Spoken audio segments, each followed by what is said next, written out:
오늘부터 시작해서 4주 동안 룻기 말씀을 읽어보도록 하겠습니다. 룻기의 시작은 1장을 읽어보시기를 권해드렸는데요. 1장의 시작에 나오는 이야기가 사사들이 치리하던 때라고 말씀하면서 시작합니다. 룻기 바로 앞부분을 보면 사사기의 말씀이 있는데, 사사기 마지막에 주요하게 나오는 메시지가 무엇이냐면, 사람마다 소견에 옳은 대로 행했다. 왕이 없으니 사람들이 자신의 생각에 맞는 대로 행동했다입니다. 그리고 그 사람은 모든 사람이 아니라 남자, 자유민이라고 부를 수 있고 일정 정도의 권력을 가지고 있고 소유를 가지고 있는 남자라 말할 수 있습니다. 스스로를 의견을 낼 수 있고 스스로의 의견에 따라 살 수 있다고 생각했던 이 사람들은 여성들을 유린하고 타인의 물건을 힘으로 뺏으며 종교적 권력마저도 사유화하는 많은 경우를 보게 됩니다.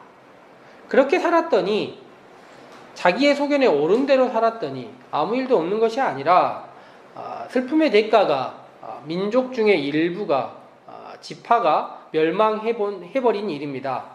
뒤늦게 후회를 해보지만 자기들의 뜻에 옳은 대로 살았던 대가는 조그만 슬픔이 아니라 팔 하나가 잘려나간 듯한 큰 고통이었습니다.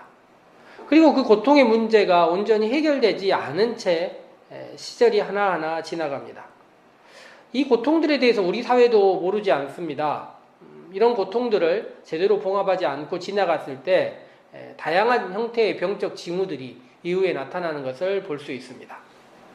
그리고 룻기 다음으로 나오는 사무엘서 시작할 때, 사무엘서는 이렇게 시작합니다.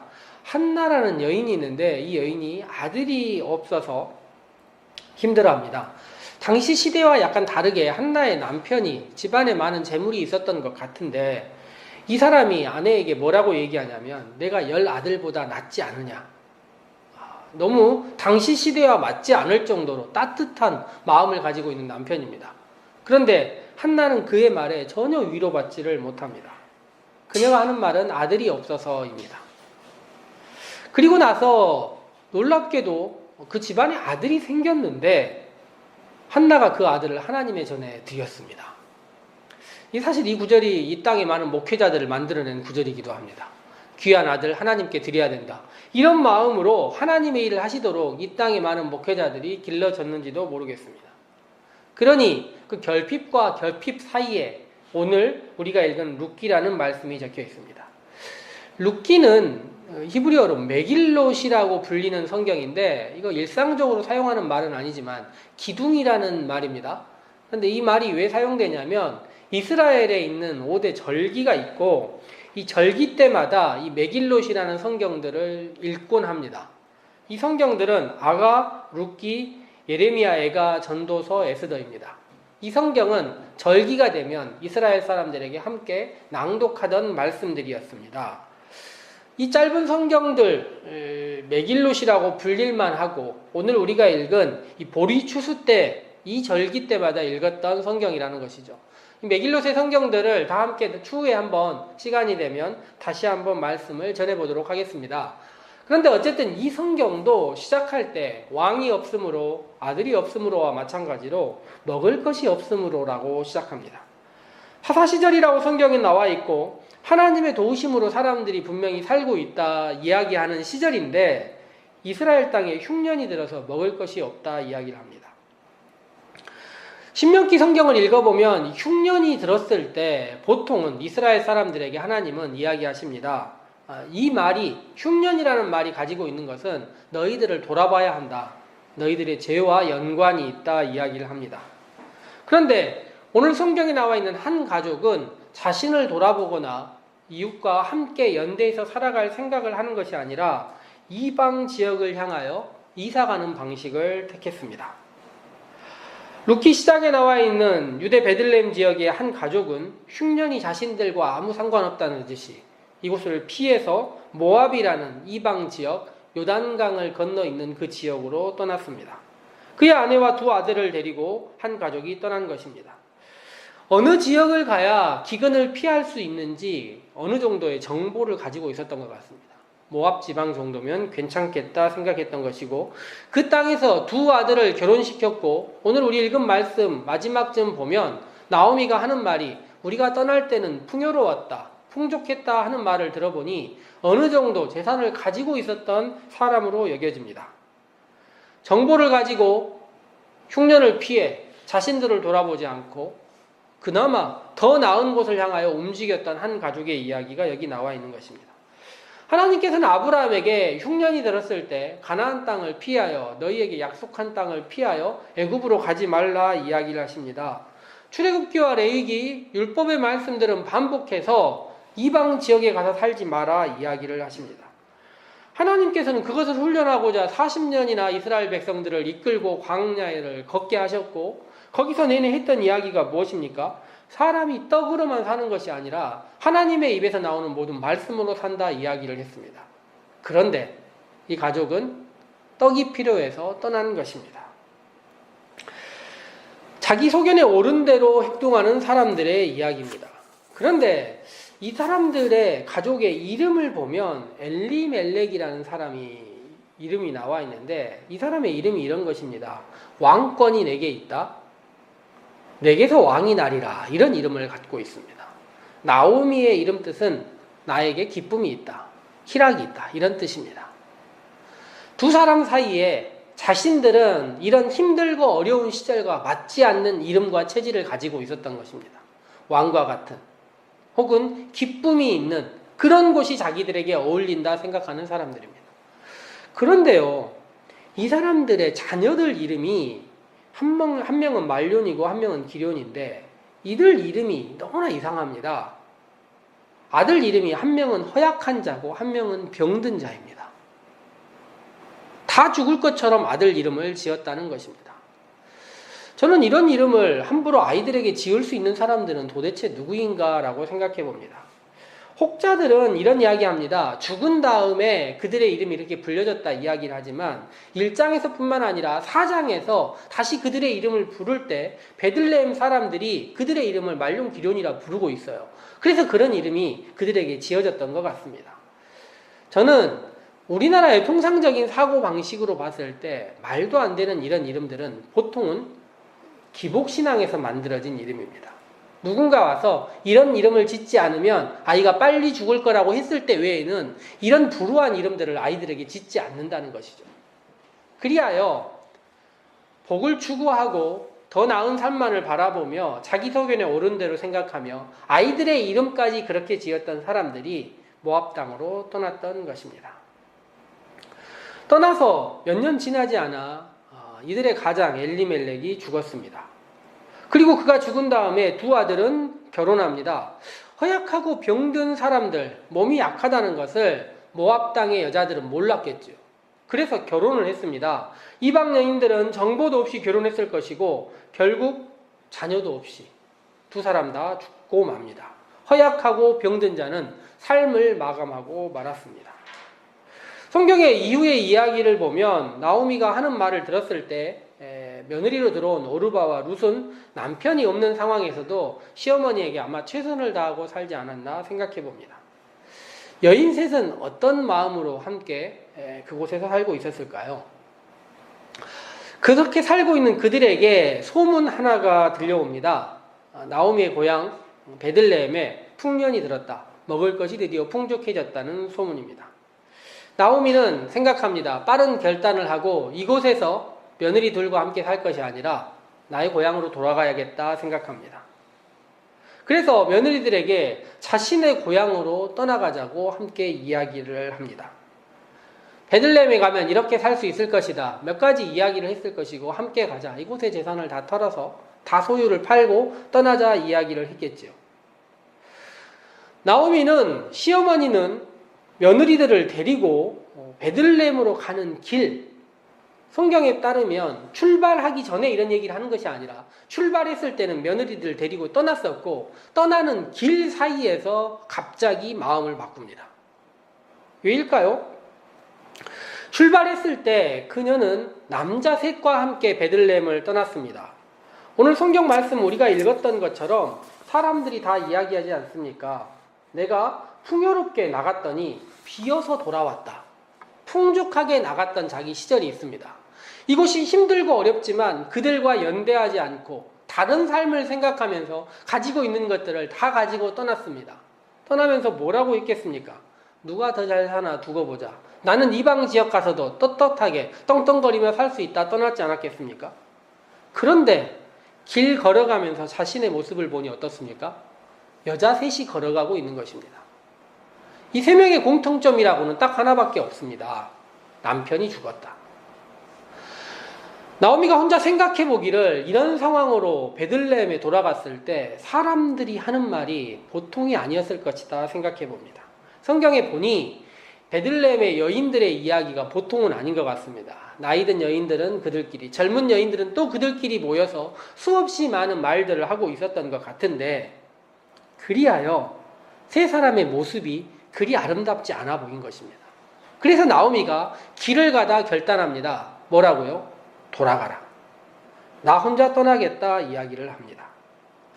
성경에 보니까 나오미는 내 딸아 이렇게 이야기하지만 여인들 사이에 아주 아름다운 연대가 있었다 저는 느껴지지 않습니다. 왜냐하면 다음 장 2장부터 이야기를 할 때 들어보면 둘 사이의 대화에 지점이 잘 맞지 않는 지점들이 되게 많습니다. 배려라기보다는 서로가 무엇인가 잘 맞지 않는 대화의 지점들을 갖고 있지 않았나 생각합니다. 그리하여 나오미는 두 며느리에게 돌아가라 이야기를 합니다. 얘기할 땐 배려하듯이 이야기를 합니다. 다시 가서 결혼해서 그 집안 사람이 되어서 모압의 신들과 함께 해라. 성경에 보면 여인들이 재혼하기 참 힘들 것이라 생각하지만 고대 세계는 말이에요. 전쟁이 나기 전까지는 대부분 사회에 남자보다 여자가 훨씬 귀한 사회입니다. 남아선호 사상이 있고 여아들은 유기도 많이 당했었기 때문에 근본적으로 재혼을 하려고만 하면 가능한 시스템이었다는 것입니다. 성경에 보면 요한복음에 남편이 여러 명 있는 여인에 대해서 이상하게 생각할 것이 아니라는 것이죠. 어쨌든 모압 땅에 가서 다시 재혼하고 뭐라고 이야기를 하냐면 성경에 보니까 그의 신들, 너의 모압의 신들과 함께 해라 이야기를 합니다. 하나님이 함께 해줄 것이다 이야기를 합니다. 그런데 이 루시라는 여인은 전혀 다른 생각을 가지고 있습니다. 길을 떠날 때 그녀는 이미 결심했던 것 같습니다. 아니, 처음 결혼할 때부터 그녀는 결심했던 것 같아요. 많은 사람들이 이야기할 때 모압 여인이 이스라엘 사람하고 결혼하기 위하여는 개종을 해야 된다는 거예요. 모압의 신은 그모스라는 신을 섬기고 있었던 것으로 알려져 있는데 여기서 유대교, 유일신 하나님을 믿는 것으로 그들은 개종한 것입니다. 이미 마음의 결단을 했고 남편이 죽은 다음에도 결단을 한 것입니다. 시어머니와 함께 살겠다. 그리고 시어머니가 베들레헴으로 가자 이야기할 때 요단강을 건너겠다 다짐한 것입니다. 그런데 시어머니가 이야기를 합니다. 아니다. 돌아가라. 오르바는 이미 돌아갔으니 너도 돌아가라 이야기를 합니다. 그때 룻이 뭐라고 이야기를 합니까? 구약 성경 가운데 가장 유명한 구절로 흔히 알려져 있는 16절 말씀 첫 절만 같이 한번 읽어보도록 하겠습니다. 룻이 이르되 내게 어머니를 떠나며 어머니를 따르지 말고 돌아가라 강권하지 마옵소서. 성경을 읽어보면 말이에요. 이 표현이 며느리가 시어머니에게 하는 표현이 아닙니다. 나름 동등한 입장에서 하고 있는 이야기예요. 강권하지 마라가 다른 표현으로 치자면 그렇게 함부로 말하지 마라 같은 표현입니다. 나도 이미 결정했고 나도 떠나겠다 이야기를 합니다. 모압의 신을 따르라고 말하는 시어머니에게 자신은 하나님이 나의 신이다라고 이야기를 하는 것입니다. 하나님이 인도하는 곳으로 가겠다 이야기를 합니다. 그리하여 자신의 신앙을 가지고도 오히려 모압의 신을 이야기했던 시어머니에게 아닙니다. 시어머니의 신을 내가 따르겠습니다라고 이야기를 하는 것입니다. 놀랍지 않습니까? 4장 마지막에 보면 다윗의 족보가 나옵니다. 그리고 그 족보가 마태복음 1장에도 나오는데 그 짧은 족보에 여성들의 이름이 몇몇 들어가 있습니다. 대표적인 사람이 오늘 성경에 나와 있는 룻이고 그 앞에 나온 사람이 누구냐면 여리고성에서 스파이를 숨겨줬던 라합입니다. 이들이 한 족보 안에 들어있어요. 그런데 이 두 사람 다 이방인이었는데 그들이 어떤 결단을 했냐면 하나님에 대해서 들었고 낯선 곳에서 하나님에 대해서 들었고 그 신앙을 받아들이기로 결단하고 자신의 살고 있었던 삶의 터전을 넘어서 자신의 민족을 넘어서 결단하는 신앙을 가졌습니다. 이런 여인들의 신앙에 성경은 족보의 이름을 남김으로써 배려하고 있는 것입니다. 베들레헴에 나오미와 룻이 들어갑니다. 성경 1장 뒤쪽을 쭉 보시면 나오지만 19절부터 22절까지 이 룻에 대한 이야기가 전혀 나오지 않습니다. 나오미는 룻을 사람들에게 소개하지도 않습니다. 이야기하지도 않는데 모든 사람이 저 여인이 누구인지를 다 알고 있는 상황입니다. 이게 얼마나 불편한 상황인지 아시겠습니까? 나는 이 사람들이 누구인지 아무도 모르는데 내가 지나갈 때마다 모든 사람이 나를 알고 있는 그런 상황 속에 룻은 들어가게 된 것입니다. 2장 성경을 읽어보면 룻이 어떤 여인이었는지 모든 사람이 다 알고 있었던 것 같고 보아스라는 사람마저 남자들마저 이 상황에 대해서 알고 있습니다. 베들레헴에 들어가자마자 나오미는 남들이 이야기하기 전에 당신 어떻게 살았느냐 말하기 전에 먼저 이야기를 합니다. 더 이상 나를 나오미라 부르지 마라. 나에게는 이제 더 이상 기쁨이 없다. 20절과 21절 말씀을 읽어보면 전능자가 나를 심히 괴롭게 했다. 여호와께서 나를 징벌하셨다. 전능자가 나를 괴롭게 하셨다. 반복해서 이런 이야기를 하고 있습니다.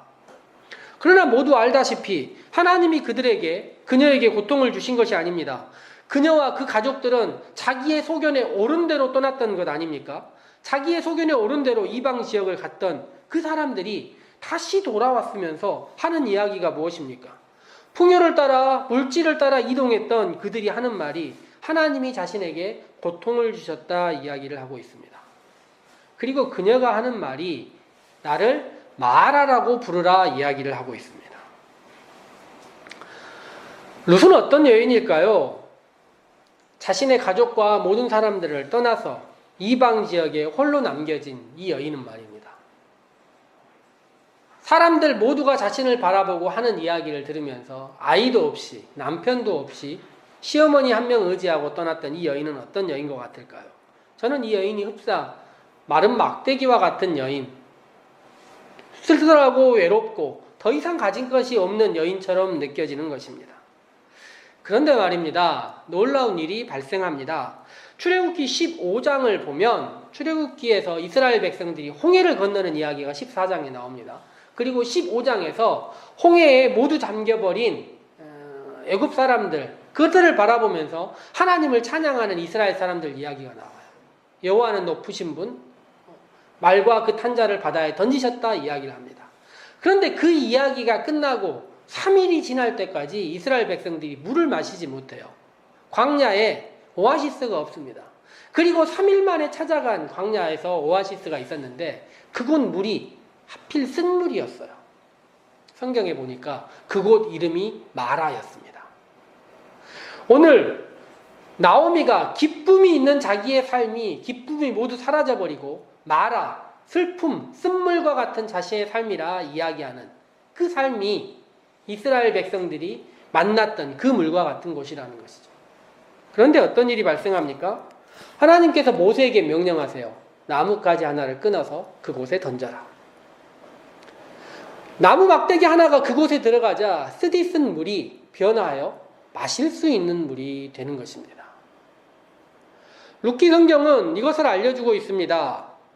쓰디쓴 물과 같은 고통과 같은 나오미의 삶, 자기 스스로도 희락이 사라져버린 것 같은 삶, 그리고 며느리마저 떼놓고 돌아오고자 했던 그녀의 삶에 마른 나무 막대기처럼 보였었던, 어찌 보면 짐처럼 보였던 한 여인이 그의 삶에 들어와서 던져진 것입니다.